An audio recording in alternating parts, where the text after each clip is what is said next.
Bonjour à tous, on va faire un petit essai de son. Est-ce que vous nous entendez?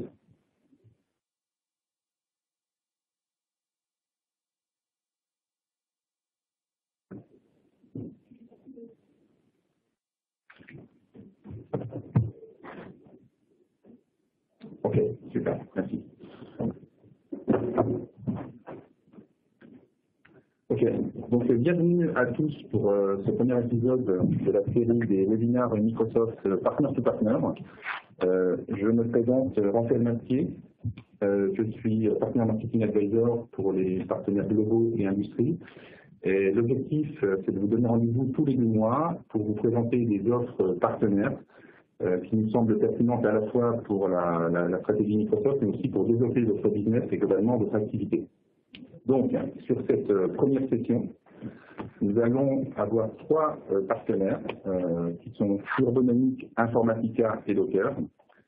Et donc, nous aurons tout d'abord Alain Friquet de Urbonomic qui nous présentera des solutions autour des assessments et globalement d'accélération de migration vers Azure. Ensuite, nous aurons Cédric Israël qui nous présentera les solutions liées à la donnée dans Azure avec la solution Informatica. Et puis Christophe Barou sur des sujets autour du développement, modernisation d'applications et d'architecture autour des solutions Docker.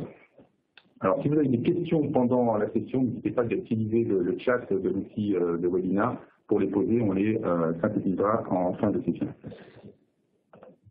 Alors, avant de laisser la parole à nos partenaires, je vais simplement revenir sur des éléments, on va dire, de synthèse sur ce qu'on appelle le partner to partner ou le P2P. Donc en général, on a 2 acteurs dans le P2P. On a un fournisseur d'offres, fournisseur à prendre au sens très générique du terme, qui a comme bénéfice dans une approche P2P, eh bien, c'est d'avoir d'accentuer son impact commercial au travers d'un écosystème de partenaires. On aura au fil des sessions souvent des partenaires qui soit sont déjà en France et veulent simplement augmenter leur réseau de partenaires, ou alors de nouveaux partenaires qui arrivent en France et qui vont, de par la même d'étendue, on va dire, de leur couverture géographique, créer un écosystème français. Et puis, besoin aussi, pourquoi pas, d'adresser de nouveaux secteurs industriels ou de nouveaux segments, avec à la clé la recherche justement de partenaires qui vont pouvoir les aider sur ces thématiques. Et puis de l'autre côté, on a les intégrateurs de l'offre, donc intégrateurs au sens très générique, on ne parle pas forcément des systèmes intégrateurs, ça peut être tout partenaire qui, à un moment donné, va utiliser une expertise, un module, une fonctionnalité d'une solution tierce pour élargir sa couverture technologique au métier, c'est en général le premier point. La possibilité aussi d'accélérer la mise en œuvre au travers des solutions clés en main complémentaires. Donc souvent, ça permet d'éviter de faire du custom et d'adresser directement un besoin technico-fonctionnel à partir d'une solution existante. Et puis, il y a un bénéfice aussi autour de la visibilité, de la crédibilité par rapport à des marques reconnues sur le marché qui sont des experts dans leur domaine. Et puis, Microsoft, globalement dans l'approche P2P, notre rôle, ça va être de faire connaître les partenaires en recherche de P2P, comme on le fait ce matin dans le webinaire, donc de faciliter les présentations de ces partenaires, de partager aussi des éléments techniques fonctionnels sur les offres qu'on présentera, et puis aussi, dans l'autre sens, recueillir les feedbacks si vous avez aussi des besoins technologiques, fonctionnels, des sujets que vous aimeriez que l'on traite dans les futurs webinaires, n'hésitez pas aussi à nous faire des retours. Sur la droite de l'écran, vous voyez aussi une présentation de la maturité du P2P. On est rarement dans un modèle où dès le départ, on va créer une alliance et être dans un modèle très proactif. On est plutôt au début sur des associations par rapport à des opportunités marché, des appels d'offres, des nouveaux projets avec les clients. Et puis petit à petit, on va construire une relation P2P entre les partenaires par rapport à des constructions, on va dire, de business model, des constructions de plans marketing, jusqu'à aller à un modèle dynamique. On a une vraie alliance entre 2 partenaires. Alors, quand on parle de P2P, on a énormément de possibilités d'associer des partenaires. Donc, ce n'est pas forcément simplement une technologie et un intégrateur. On a par exemple 4 approches. Sur l'approche technologique, on va avoir par exemple un partenaire en développement qui va s'associer à un éditeur en sécurité pour renforcer sa crédibilité et son offre. On peut aussi avoir un partenaire de migration Azure qui va s'associer à un éditeur d'assessment, qu'on verra tout à l'heure avec Urbonomic. On a aussi du P2P sur les aspects architecture. on a souvent des partenaires qui sont très infra et d'autres qui sont très dev, notamment dans le domaine Azure, eh bien, c'est un moyen aussi de s'associer pour avoir un message, je dirais, une offre globale par rapport aux clients cibles, et donc d'être quelque part plus pertinent sur le marché. Autre possibilité aussi, un partenaire développement avec un partenaire qui va fournir de l'outillage, on verra tout à l'heure notamment avec Docker. Donc là, c'est aussi un modèle de P2P intéressant sur les architectures. Sur les solutions, on a souvent aussi des partenaires qui sont par exemple sur Office 365 et qui vont s'associer avec des éditeurs métiers pour complémenter une offre globale. Et puis aussi, un éditeur métier, ça arrive souvent, qui va bien s'associer avec un éditeur plutôt dans la data, on verra tout à l'heure avec Informatica, ou comment des modules, on va dire, clés en main de gestion de la data, analytics et IA vont pouvoir s'intégrer dans une offre globale. Et puis enfin, sur l'aspect projet, on a aussi des approches P2P intéressantes. On a souvent des cas de figure, on va avoir un partenaire qui est plutôt spécialisé dans le déploiement technologique, ce qu'on appelle la phase de build, et ensuite un partenaire qui va plutôt être dans les managed services, dans la partie run. Donc une fois que l'application est en place, par exemple sur Azure, eh bien on va avoir toute la gestion du cycle de vie de l'application, et donc une association build et run peut aussi être très pertinente. Et enfin, sur la partie conseil aussi, on a des partenaires qui sont spécialisés plutôt sur de la MOA, donc très en amont dans des projets, et qui vont s'associer avec des partenaires plutôt solutions qui vont être plutôt dans la MOA sur la mise en œuvre. Donc voilà, il y a énormément de possibilités. Tout au long de ces webinaires, on essaiera de vous présenter des sujets divers. Aujourd'hui, on va plutôt faire un focus sur la partie Azure, mais il y en aura quelque part pour tous les goûts dans les prochaines sessions. Et donc, je vais tout de suite laisser la parole à Alain Friquet, de Turbonomics, qui va nous présenter des solutions d'assessment. Merci Raphaël. Bonjour à tous, je m'appelle Alain Friquet. Comme les briquets, ma place d'idée c'est un F, c'est facile à retenir, et j'ai en charge les opérations commerciales pour la France et l'Europe du Sud. Alors Turbonomics, rapidement en termes de société, qui on est, nous sommes un éditeur de logiciels américain, on est basé à Boston, la société a été créée en 2010.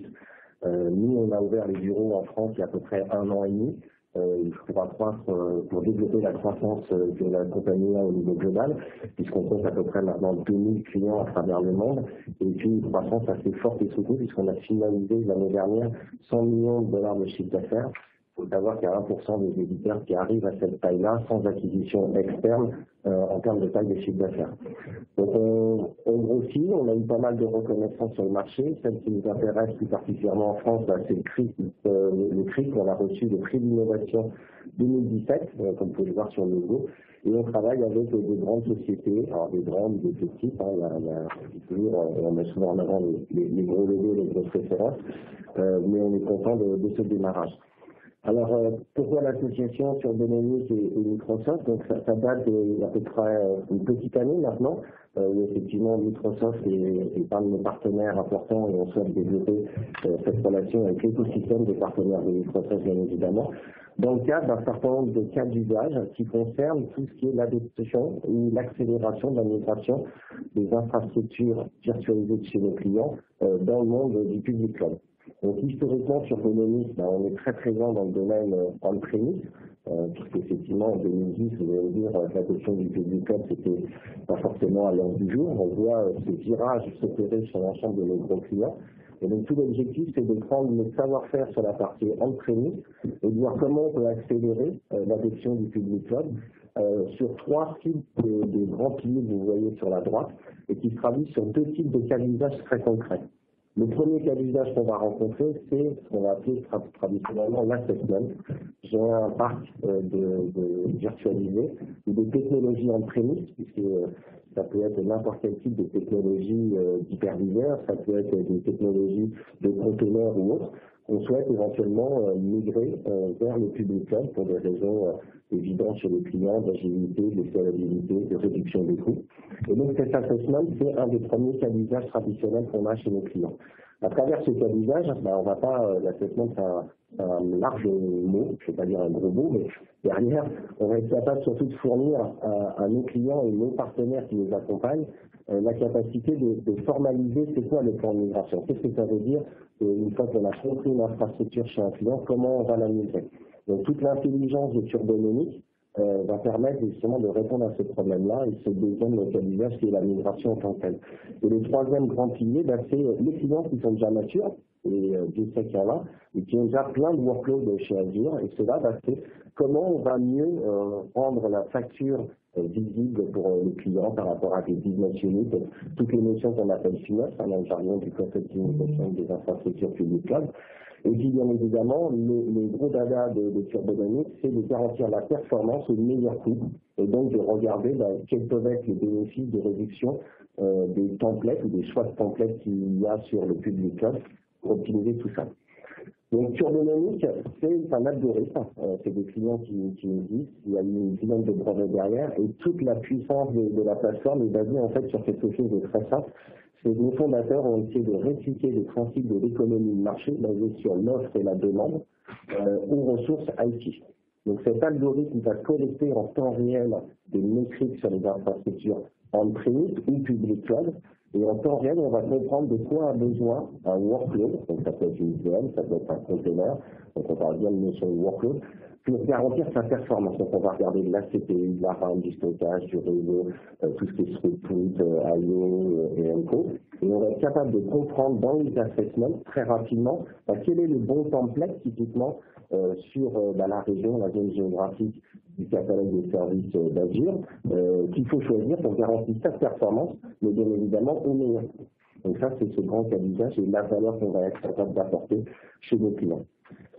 Pour apporter cette valeur, si on passe sur le slide suivant, si on parle un peu plus technique, c'est quelque chose qu'on fait rapidement. Pourquoi? Parce que c'est agentless, c'est une virtual machine qu'on vient installer en prémisse chez le client.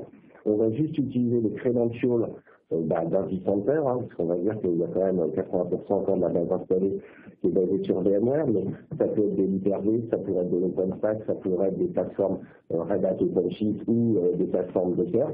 Et donc on va s'installer à travers une interface qui est full orientée API pour collecter ces informations. Donc l'installation sur un environnement traditionnel VMware, c'est 1 heure pour maximum, une fois que j'ai une adresse IP et les credentials du vCenter.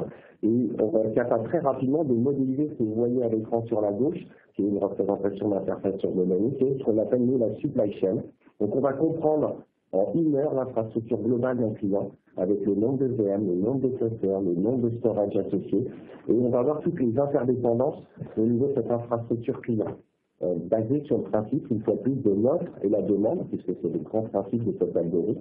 Et donc, on va comprendre de quoi a besoin une VM en temps réel et sur quoi et quelles sont les ressources disponibles sur la partie on-premise. Alors, bien évidemment, sur le public cloud, l'objectif, c'est de regarder cette VM en temps réel, de quoi elle a besoin, mais c'est surtout de garder un historique. Puisque vous connaissez peut-être sûrement des solutions qui existent déjà sur le marché qui font un peu ça, mais le gros différenciateur au-delà de cette supply chain, c'est d'être capable de collecter ça chez nos clients pendant une quinzaine, on va dire une trentaine de jours, puisqu'il y a des workloads qui peuvent être éventuellement mensuels et qui peuvent avoir une demande sur des batchs mensuels de traitement de comptabilité, ce genre de choses. Donc on laisse collecter ça chez le client pour comprendre le profil et la charge du profil du workload. Et après, on va être capable de faire ces recommandations que vous voyez en bas, qui sont à l'extrait. Et on va avoir typiquement 2 cas d'usage. La colonne bleue, qui est je fais un lift and shift. Donc je ne cherche pas forcément à optimiser le coût, et j'utilise uniquement les ressources de ce qui a été over-provisionné on-premise, sachant que 99% des workloads on-premise sont over-provisionnés par définition, puisqu'il n'y a pas cette notion de scalabilité ou d'élasticité. Donc les responsables des applications surprovisionnent la partie on-premise. Donc soit on fait un lift and shift en bleu, et je vais vous recommander la liste de templates associés sur les infrastructures Azure qui correspondent aux règles et le ménage que vous souhaitez avoir, si c'est uniquement en Europe, ou vous avez le droit d'utiliser d'autres zones géographiques pour le déploiement de ces workloads. Et puis en vert, on voit d'autres notions plus pertinentes. Là, on va introduire l'intelligence. On va dire, ce workload, on-premise, il a un t-shirt XXL, on va dire. Il n'a pas forcément besoin d'un t-shirt aussi large.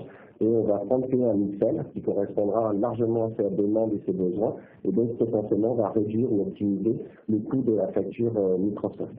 Et puis, on va pouvoir travailler pas forcément sur le compute, parce que ça c'est très facile. On va être capable de travailler sur le compute, sur le stockage, sur la partie RDBS, sur la partie réseau. Et on va être capable de regarder au niveau des reserve instance. Si je veux communiquer des reserve instance, quels sont les meilleurs choix et options que la plateforme va m'offrir pour pouvoir optimiser la performance de mes workloads au meilleur coût possible. Qu'est-ce que je peux rajouter? Quand ces workloads ils sont déjà dans la partie on-premise, la partie des clouds. Si je prends un exemple de clients qu'on a fait récemment assez significatif, ben voilà, on est arrivé, il y avait à peu près 3000 workflows qui étaient déployés sur différents types de templates. La complexité de choisir un template, c'est 1 million de possibilités combinatoires. Donc forcément, vous qui êtes amené à faire ce choix-là, je ne sais pas dire que vous le faites de manière hasardeuse, mais vous le faites un peu au doigt de nez. Et donc ces 3000 workflows ont été ventilés sur 8 types de templates, avec un certain coût d'une dizaine de millions de dollars de facture annuelle. Quand on a mis Turbonomic sur la partie Azure, et pour le mettre, c'est juste utiliser les credentials du client, hein, c'est pas plus compliqué que ça. Et on va comprendre ce que paye le client avec ces discounts associés et ce qu'il paye au quotidien. Et ben, on va être capable de réintroduire, et dans cet exemple-là, on a introduit une dizaine de types de templates supplémentaires, et on a reventilé les workloads par rapport à ces nouveaux templates, qui nous a permis, pour certains cas de workloads qui étaient en souffrance, de garantir la performance, parce que des fois, il faut payer plus cher pour garantir la performance qui reste l'objectif initial. Mais dans 80% des cas, on a introduit des templates de taille inférieure qui ont permis d'optimiser le coût de la facture de ces clients. Donc c'est tout l'intérêt de pouvoir rapidement faire ces assessments et démontrer un ROI important chez nos clients, qui seront en moyenne, on parle sur des projets qui ont été faits en lift and shift de 20% de réduction du coût de la facture de la partie publique cloud, tout en garantissant bien évidemment la performance de ces workflows. Je ne sais pas s'il y a des questions, je ne sais pas si je suis à mes 5 minutes, je suis pile poil en temps, il y a des questions. Alors il y a un dernier cas qu'on vous laisse, je ne vais pas forcément rentrer dans le détail, je pense qu'il est intéressant parce que c'est effectivement tout l'assessment qu'on a développé autour du partenariat qu'on a avec Microsoft. Donc là au moins vous l'aurez en slide. Donc il y a pas mal de documentation qui sont sur notre site web que vous pouvez réutiliser. Ce qu'on recherche dans ce partenariat, c'est de pouvoir travailler avec des partenaires qui sont sur ces comptes, on va dire, français, et de pouvoir engager avec eux dans ces assessments. Donc on a commencé cette trajectoire il y a maintenant quelques semaines avec Microsoft, puisqu'il y a eu des grosses annonces qui ont été faites lors du dernier événement mondial par la patronne des partenaires de Microsoft, et ce qui fait que ça nous a donné un énorme coup de boost au niveau des différents pays.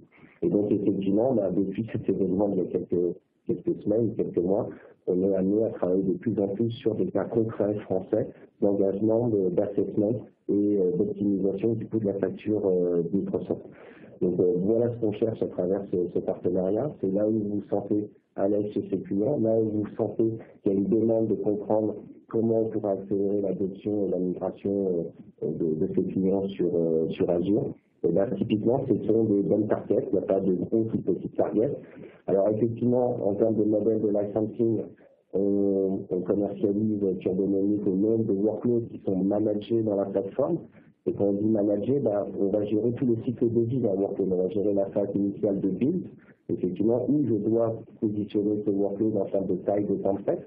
On gère la phase de run au quotidien, parce que ça évolue, la demande change.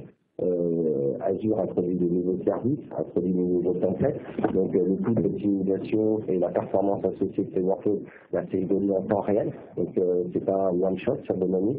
Et puis on a aussi la possibilité, comme on comprend l'architecture et le besoin de ces workflows, on est capable de faire des simulations de capacity planning basées sur des what-if scénarios. Et d'ailleurs, c'est ce qu'on utilise comme fonctionnalité pour pouvoir faire l'assessment et le projet de migration, puisqu'on ne va pas migrer en tant que tel le workload, on va être capable de simuler quelle serait sa migration, quel serait le bon choix de template et quel serait le coût associé à l'issue de la migration de ces workflows.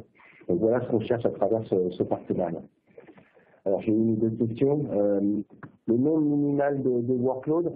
Alors on a mis des gros logos là, on pourra détailler plus particulièrement. Voilà, typiquement Michelin, on a commencé sur une infrastructure on-premise, d'optimisation des coûts on-premise. On travaille avec eux sur la migration d'un certain nombre de workloads sur Azure. À l'heure actuelle, ils ont à peu près 3000 workloads sur la plateforme on-premise. On pense, nous, en tant que Turbonomic, que tout n'ira pas dans le cloud. Je vais peut-être me faire citer une sur la table, mais on pense plus à de l'hybridation. Il y aura forcément des choses qui resteront pour certaines grandes sociétés on-premise. Donc on a la capacité à travers une interface unique de gérer les meilleures des demandes. Au client de choisir effectivement quelle est la trajectoire d'adoption qu'il veut avoir. Et donc là on parle des 1000 workloads qui vont migrer sur Azure côté Michelin. Mais après, on a des plus petits clients comme des conseils généraux que je n'ai pas cités. Il y a un témoignage qui va être fait autour de l'intelligence artificielle par l'Université de Franche-Comté dans les semaines qui viennent. Et d'ailleurs, j'ai publié un post sur LinkedIn à ce sujet. Puisque cet algorithme avec le brevet, on parle presque de l'intelligence artificielle, même si c'est un nom, alors que les analystes aiment bien utiliser à propos de Turbonomic, qu'on ne souhaite pas trop marketer parce que c'est un peu un buzzword, et puis dans la notion d'intelligence artificielle, il y a une notion d'apprentissage. Turbonomic, il n'y a pas réellement de notion d'apprentissage. C'est une opportunité, c'est un algorithme, un peu comme un algorithme de trading financier, de faire une action qui va garantir la performance au meilleur. Donc c'est vraiment ça qui va être aussi présenté. Et donc on peut être sur des dossiers où on a des clients qui ont une centaine de VM, parce que de toute manière, dans le coût de la migration et dans le coût de l'utilisation du public cloud, ça sera des biens qui, quand il arrive, à partir d'une centaine de biens qui seront migrés. Voilà, je ne sais pas s'il y a d'autres questions. S'il y a d'autres questions, n'hésitez pas à utiliser le chat. On va reprendre l'ensemble de ces questions concernant Turbonomic. Et on sera un plaisir de traiter ça. Le dernier point que je vais rajouter, le partenariat est important pour nous, et c'est la raison pour laquelle Eric Deser nous accompagne et qu'il a pour vocation chez Turbonomic en France et en Europe du Sud de développer l'écosystème des partenariats avec Microsoft. Merci à vous. Merci Alain. Donc maintenant, on va changer de sujet. On va parler plutôt de data. On va passer de la partie infrastructure au sujet data avec Informatica. Cédric. Bonjour à tous. Donc très rapidement, je me présente, je m'appelle Cédric Israël, je suis cloud spécialiste chez Informatica, c'est-à-dire que je m'occupe de l'ensemble des offres cloud chez Informatica France. Alors Informatica, c'est un éditeur de logiciels américain. Le siège est basé à Redwood City, dans la banlieue de San Francisco. Il y a environ 4000 personnes dans le monde. On est présent en direct sur 26 pays, en 82 pays en indirect. En France, on est environ 60 personnes. Donc ces 60 personnes sont essentiellement tournées vers la promotion de nos offres. Donc ça veut dire que la quasi-totalité des projets qui utilisent nos solutions, je dirais plus de 75%, sont mis en place, implémentés par des partenaires. Donc dans ce cadre-là, c'est vous effectivement qui utilisez les solutions, qui les implémentez et qui conseillez le client sur la donnée et sur la transformation digitale, puisque finalement on va utiliser la donnée comme un carburant de la transformation digitale.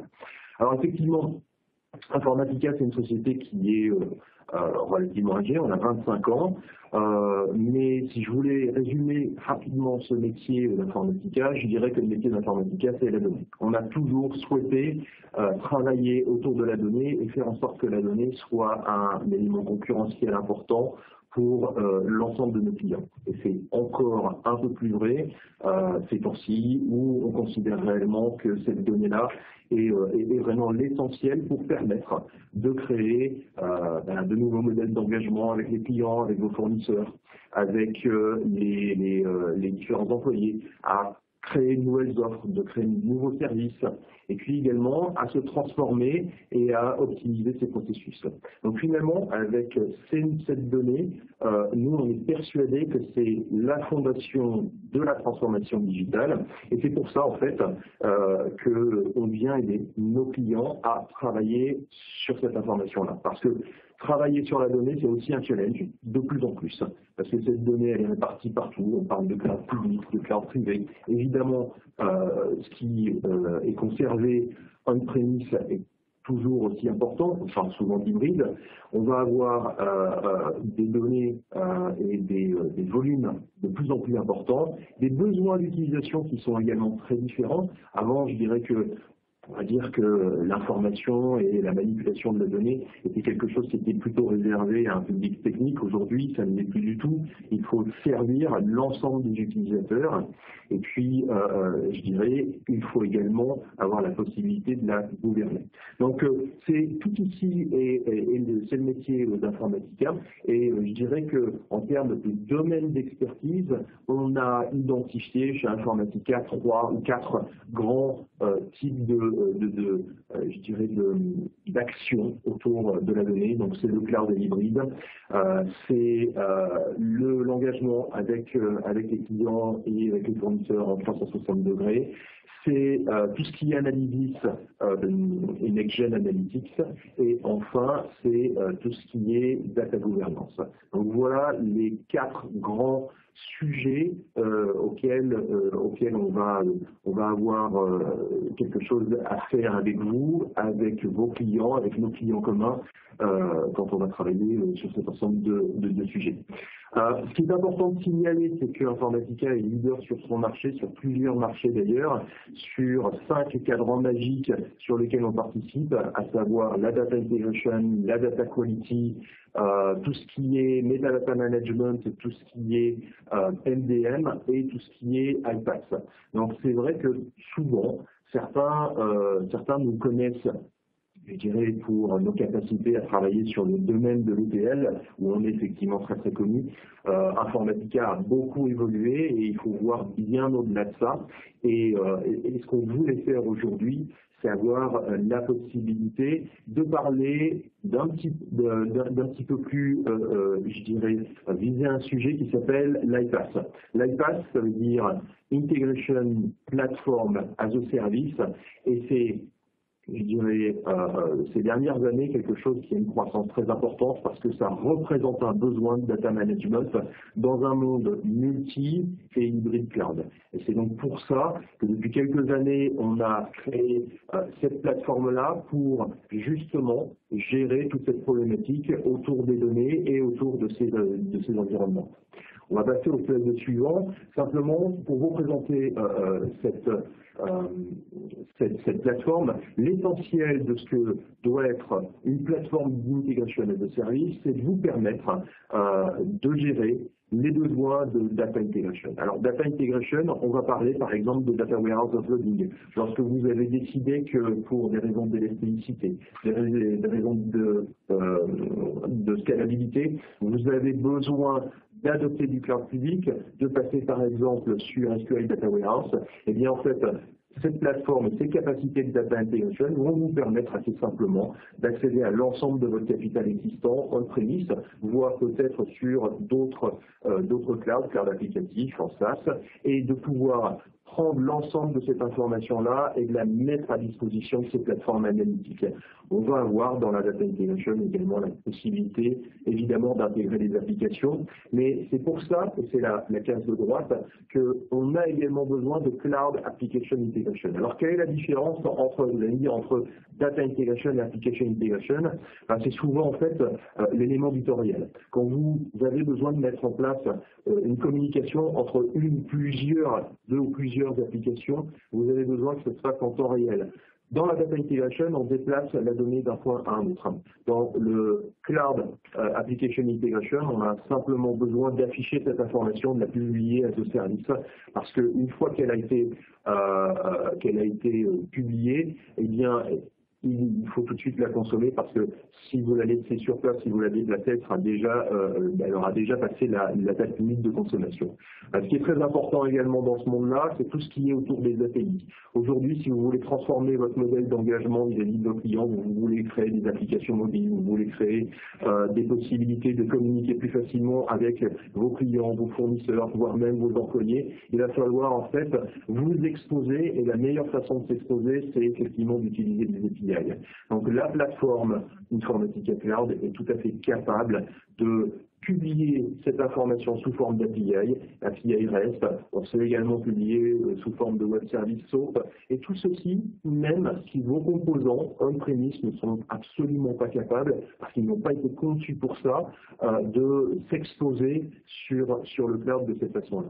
Et puis ce qui est important également, et c'est la quatrième case finalement de l'essentiel de la fondation, c'est la connectivité. Être capable de se connecter à l'ensemble des plateformes qui existent sur votre écosystème on-premise, dans le cloud, qu'on parle de SaaS, qu'on parle de plateforme as a service, on aura la possibilité effectivement de vous fournir cette connectivité pour finalement accélérer, simplifier et tout simplement finalement mieux réussir cette adoption du cloud. Parce que c'est très important effectivement, l'adoption du cloud doit se faire sans effet de silo.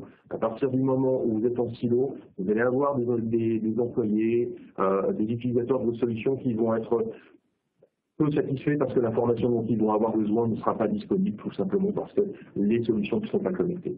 Et puis, la vision d'Informatica, au-delà de ça, au lieu de finalement ces 4 briques essentielles, c'est d'ouvrir tous les modes d'intégration qui sont importants.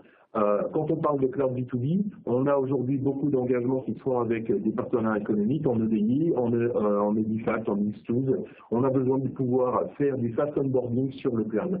On a besoin également de pouvoir gérer des modèles d'intégration non pas en point à point, mais plutôt en publish subscribe. Donc avoir cette possibilité de travailler en publication d'informations et ensuite, sur une zone de persistance, avoir la possibilité de garder l'information qui a été publiée pour la mettre à disposition des applications qui ne vont pas avoir tous le même besoin en termes de consommation. Maintenant, immédiatement, dès que la donnée est publiée, ou pour un data warehouse peut-être un peu plus tard, dans 2 heures, ou peut-être cette nuit, parce que le rafraîchissement du data warehouse peut se faire de façon nocturne.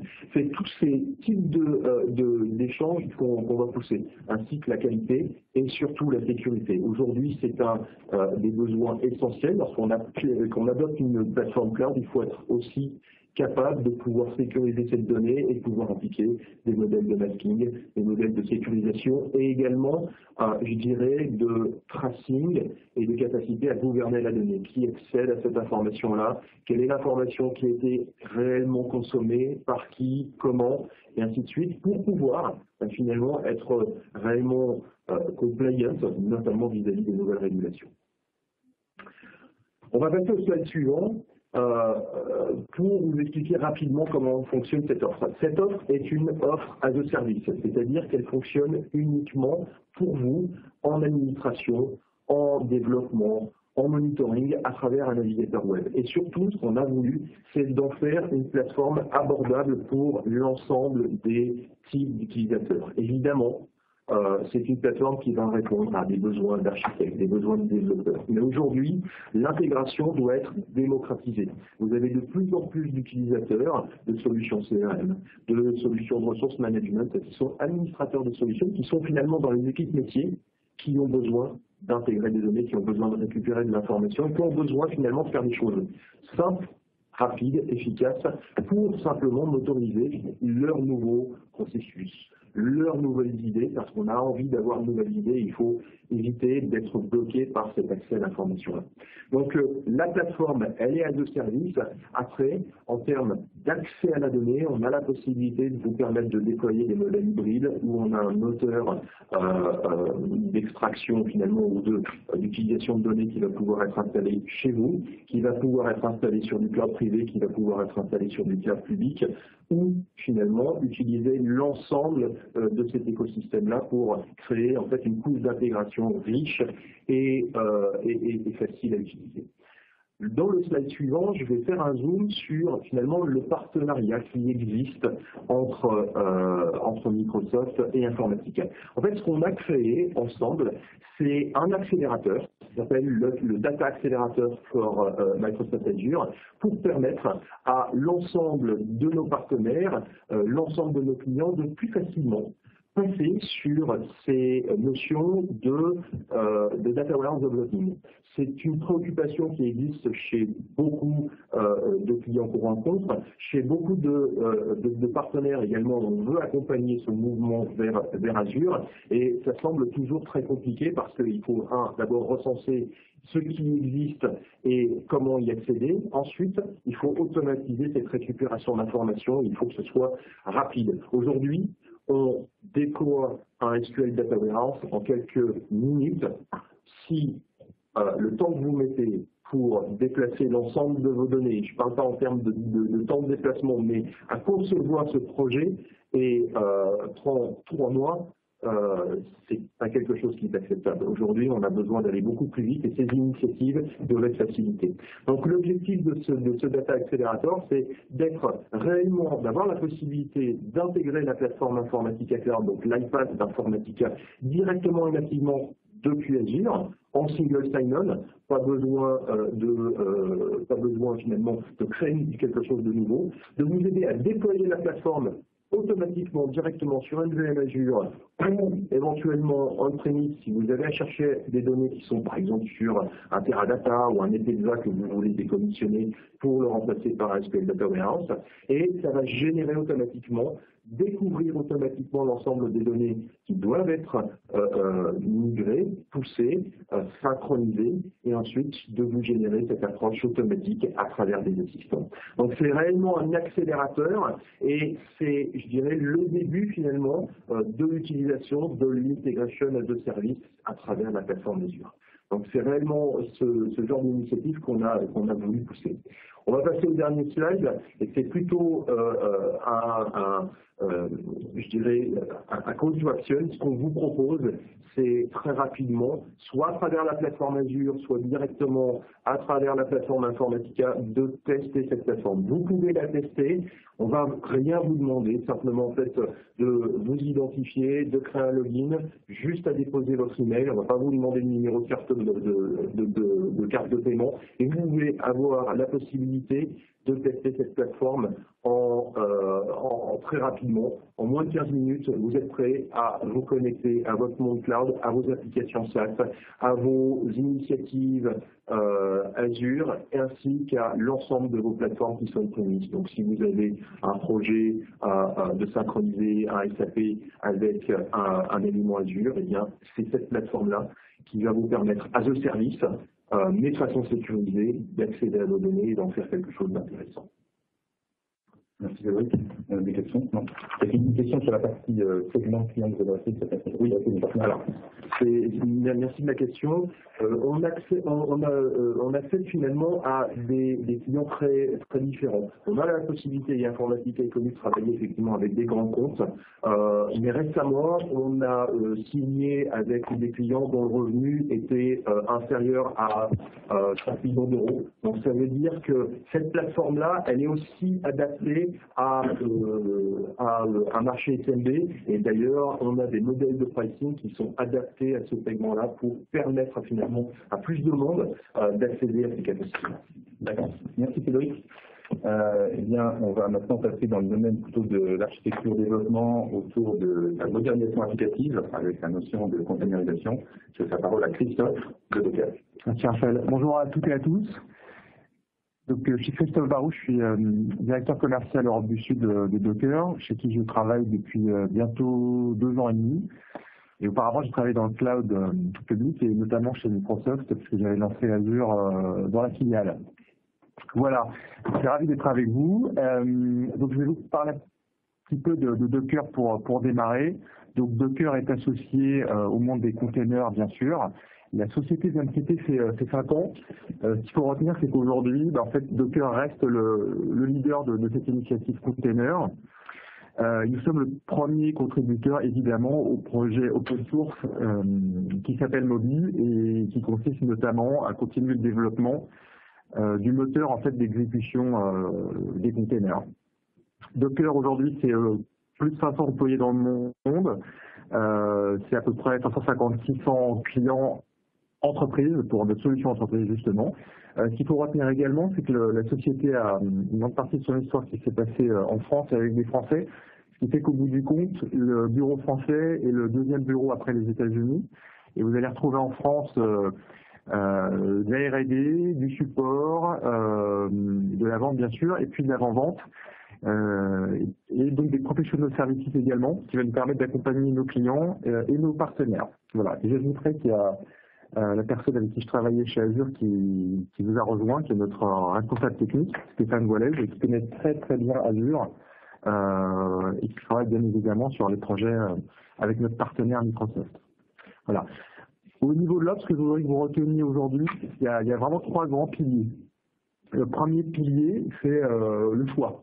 Voilà. Donc le choix, ça veut dire que le client final doit pouvoir choisir s'il veut installer les containers chez lui, sur du on-premise. Donc bien évidemment, ça peut être Windows Server. J'ajouterais que dans Windows Server, vous avez le moteur la brique de base, l'engine Docker Entreprise qui est installé par défaut dans Windows Server. Donc en fait, vous pouvez leur proposer de commencer à faire du container immédiatement s'ils ont installé Windows Server 2018. Ça va être aussi les autres Windows Server. Nous avons lancé, alors je dis ça un peu en avant-première, ça reste entre nous, début novembre, le 8 novembre, un grand programme de migration Windows Server 2003-2008 vers 2018, avec des outils pour en fait convertir les applications. Ça va permettre bien évidemment aux clients de sécuriser leurs applications, de les migrer très vite, de réduire les coûts d'infrastructure et par la suite de faire très facilement les migrations, puisqu'une fois qu'une application est dans un container, c'est très facile de la bouger d'infrastructure. Voilà. Donc le choix, on-premise, cloud, alors évidemment Azure, nous proposons un Docker Certified infrastructure plugin pour Azure, ce qui vous permettra de déployer très rapidement et facilement Docker Entreprise dans un environnement Azure avec des templates d'architecture. Voilà. Et malheureusement, les clients peuvent faire d'autres choix. Ils peuvent aller sur de Linux, dans d'autres clouds. Docker Entreprise permet aussi de faire du multi-cloud, de l'hybride. Moi, ce que je vois aujourd'hui, c'est qu'il y a beaucoup de projets Azure, il y a des projets sur d'autres clouds publics. Les projets multi-cloud, on commence à en parler en France, on en voit aux États-Unis, ça va arriver, mais en tout cas, l'objectif de Docker, ce sera de le permettre à terme. Voilà. Deuxième pilier, la sécurité. Je pense qu'aujourd'hui, Docker Entreprise, c'est la solution, et d'ailleurs, c'est ce que dit le Forrester, je vais en parler après, la solution la plus sécurisée pour gérer des containers. Depuis l'engine qui est sécurisé, toute la plateforme est sécurisée, encryptée. Et puis, nous sommes l'acteur qui propose la solution de gestion des images, la Trusted Registry, la plus aboutie aujourd'hui. Voilà, c'est pas nous qui le disons, ce sont nos clients et c'est effectivement ce sont les analystes. Bien évidemment, nous permettons une intégration avec AD et puis Azure Active Directory. Le troisième grand pilier, c'est l'agilité. Docker, bien sûr, on va le retrouver dans tous les projets DevOps, CI/CD. On va le retrouver bien évidemment depuis que nous intégrons dans les projets qui utilisent Kubernetes. Voilà, l'objectif, c'est de permettre aux équipes de développement des clients de livrer très très rapidement en fait les applications. Et en fait, c'est un des premiers gains que permet Docker. Je vous donnerai un exemple après. Un de nos différenciateurs aussi, c'est la méthodologie que nous mettons à disposition à la fois de nos clients et de nos partenaires. Nous avons une méthodologie éprouvée, désolé pour la faute d'orthographe, méthodologie éprouvée pour en fait prendre en compte tous les éléments qui vont constituer un projet de container et pour assurer le succès. Voilà, il y a quatre grands piliers là aussi. C'est tout ce qui est lié à la gouvernance chez le client, tout ce qui est lié au pipeline de développement, tout ce qui est lié à la plateforme de container en elle-même et tout ce qui est lié à l'application. Voilà. Donc, sur chacun de ces aspects, nous avons des milestones que nous suivons. On va définir quelle est la maturité du client et on va faire en sorte que on réponde en fait au point où le client n'est pas assez mûr pour en fait mettre en place ce projet, le suivre et livrer en fait le pilote et là où les applications en production. Et c'est là justement que nos partenaires vont intervenir parce que bien évidemment il faut aider le client en termes d'architecture, il faut aider le client en termes de gestion de projet, en termes de déploiement et en termes de suivi. Donc il y a du build et du run. Là où c'est intéressant, c'est qu'un projet Docker s'inscrit dans la durée. Très souvent, on commence par un premier projet qui va être entre, on va dire, 10 et 50 jours. Et puis ensuite, on va accompagner le client sur 3 à 5 ans, logiquement. Le dernier quartier, je pense qu'on a fait à peu près 300 transactions. Il y a beaucoup de clients avec lesquels nous re-signons des nouveaux projets. L'objectif étant d'aller à scale. Voilà. Donc, méthodologie MCI qu'on met à votre disposition. Les domaines d'expertise, je les ai cités. Il faut avoir en tête évidemment container, DevOps, CI/CD, Kubernetes, container as a service, entre autres. Voilà. Donc, les partenariats, en fait, c'est se positionner ensemble sur un projet. Nous proposons de l'expertise Docker, mais bien évidemment, nous appuyons sur nos partenaires pour délivrer. Et pour les partenaires qui sont intéressés, vous pouvez aussi en revendre les souscriptions à Docker. Quelques mots sur le marché. Le Forrester a publié, je crois que c'était il y a 2 jours, donc la New Wave pour l'Enterprise Container Platform, qui positionne Docker comme le leader sur notamment 8 critères. Donc le runtime, en fait, c'est le moteur d'exécution. Aujourd'hui, tous les acteurs du cloud privé et cloud public ont choisi notre runtime. Docker comme brique de base. Voilà. Donc vous le retrouvez dans Windows Server, vous le retrouvez dans Azure, mais aussi chez Amazon, chez Google, chez Alibaba, chez OVH. Donc ça, bon, je pense que c'est vraiment le standard. Et puis les autres éléments que vous citez, quand on parle de sécurité, de gestion des images, d'expérience utilisateur, à travers bien sûr le développeur notamment, celui qui va utiliser les applications, et puis en fait les exploitants qui vont utiliser la plateforme.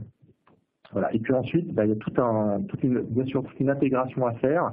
Docker, c'est un environnement ouvert avec des API, et là aussi, vous allez pouvoir contribuer au projet chez les clients. Voilà. Aujourd'hui, c'est plus de 600 clients entreprises, donc j'utilise vraiment cette solution entreprise pour des projets importants. Alors, dernier point, MetLife, donc c'est une référence Microsoft Docker. L'objectif de MetLife, c'était de réduire les coûts de leurs infrastructures et de permettre de l'innovation, donc en fait en mettant en place de nouveaux environnements DevOps pour livrer plus vite. Donc c'est une transformation importante puisqu'ils ont travaillé sur plusieurs de leurs data centers. Donc ils ont choisi effectivement de déployer sur Azure, passer d'anciens data centers sur Azure et de faire ça grâce à Docker Entreprise et notre méthodologie métier. Ils ont aussi optimisé certains de leurs data centers existants. Donc les résultats, je pense qu'ils sont très convaincants. 66% de réduction de leur total cost of ownership sur leur stack applicatif, notamment consolidant les VM. Donc ça, on peut le faire sur les VM on-premise, on peut le faire aussi sur les instances dans Azure, par exemple. On va prendre des instances assez grosses sur lesquelles, en fait, on va densifier. C'est-à-dire qu'on va mettre beaucoup de containers et donc beaucoup d'applications. Voilà. Au bout du compte, c'est un coût réduit pour le client. Je pense que c'est un service à valeur ajoutée puisque le client va être garanti d'utiliser au mieux Azure et je pense que c'est l'objectif de tout le monde, Microsoft, client et Docker. Voilà. Et puis, point important, c'est la livraison beaucoup plus rapide du client, pour les clients, pardon. Apparemment, il leur fallait à peu près 15 mois en moyenne pour les hommes, mais nous sommes passés à 5 mois. Et c'est le retour que nous avons chez tous nos clients. Hier, nous étions avec le Crédit Agricole, c'est idéalement ce qu'ils ont expérimenté. Voilà. Et bien évidemment, le time to market, c'est clé. C'est aussi ce que permet Docker. Voilà. Nous sommes bien évidemment à votre écoute. Donc n'hésitez pas à nous poser des questions. Vous avez mon email ou l'email de Docker France. On sera ravis d'échanger avec vous. Merci. Merci les potes. On a une petite question qui est arrivée entre temps pour Turbo Monolith et qui est la suivante. Quel est le positionnement par rapport à Azure? C'est une très bonne question. Donc, alors effectivement, les deux déjà sont orientés sur la partie Agentforce. Donc, l'une des différences, c'est la capacité surtout à avoir cette visibilité sur la supply chain. Donc, la supply chain, c'est la capacité à comprendre qui parle avec qui, et c'était la représentation graphique qu'on avait. Donc ça, c'est un des différenciants qu'il n'y a pas forcément dans Azure Migrate. L'autre point important, c'est que nous, quand on fait des recommandations sur ce plan de migration, il y a une chose qui est très importante, c'est que forcément les coûts, l'économie des coûts va être liée sur le bon choix du template. Donc il y a certaines application owners qui peuvent être sceptiques après dans le projet à choisir un template qui répond à la demande. Et donc nous, on va utiliser l'historique, ce qui n'est pas le cas d'Azure Migrate, qui va être plutôt sur un instant T, qui va être une journée. Et donc on va utiliser l'historique, puisque la plateforme est historique sur 2 ans. Alors pour une migration, on ne va pas attendre 2 ans d'historique, bien évidemment. Mais on peut dire, comme j'ai dit, 30 jours s'il y a des workloads qui sont mensuels. Donc c'est toujours intéressant de comprendre leur applicatif. Et donc, quand on fait cette recommandation de choisir le template Toto chez Azure, on va prendre en considération les pics, la moyenne des pics et la moyenne des moyennes. Donc c'est pas quelque chose qu'on fait comme ça de manière très ponctuelle avec une photo d'une journée, parce que peut-être que cette journée pour le workload en question, ça ne correspond pas forcément au bon choix de template. Et puis là, on est vraiment sur le compute. Malheureusement, un workload, pour qu'il fonctionne de manière optimum, il n'a pas besoin que de CPU et de mémoire, il a besoin d'un plein d'autres choses au niveau du storage, au niveau du réseau, au niveau des attentes d'IOPS et de tout throughput, donc des questions, des ressources techniques qui gravitent autour du workload, ce qu'on ne trouve pas forcément dans le cadre de la prise en compte du choix du template avec Azure Migrate. J'espère avoir répondu à votre question. J'ai peut-être une dernière question pour Docker. Je suis partenaire dans le dev DevOps. Je ne connais pas Docker, je veux le découvrir. quelles sont les premières étapes, comment je rentre dans ce domaine-là pour découvrir vos solutions? Alors, deux choses. Il y a bien évidemment beaucoup de littérature, de documents, d'informations, de vidéos qui sont disponibles sur le web. Donc, il y a des formations. Donc, c'est très simple de s'auto-former. Docker Entreprise est disponible à la fois en mode OST et également pour télécharger des licences d'évaluation pour démarrer. Et puis ensuite, nous sommes là pour accompagner nos partenaires à travers le programme des partenaires Docker, les différentes étapes qui mènent jusqu'à la certification. Puis ensuite pour échanger avec vous, répondre à des questions et puis travailler ensemble idéalement sur des projets. Merci Christian. Merci. La réflexion. Je remercie tous les participants pour leur présentation très claire. Et je vous donne donc, comme dans toute bonne série, c'est toujours important de voir le premier épisode. Donc merci de votre attention. Et épisode 2 dans 2 mois, décembre, avec d'autres présentations et d'autres partenaires. Merci à tous et à très bientôt. Au revoir. Au revoir.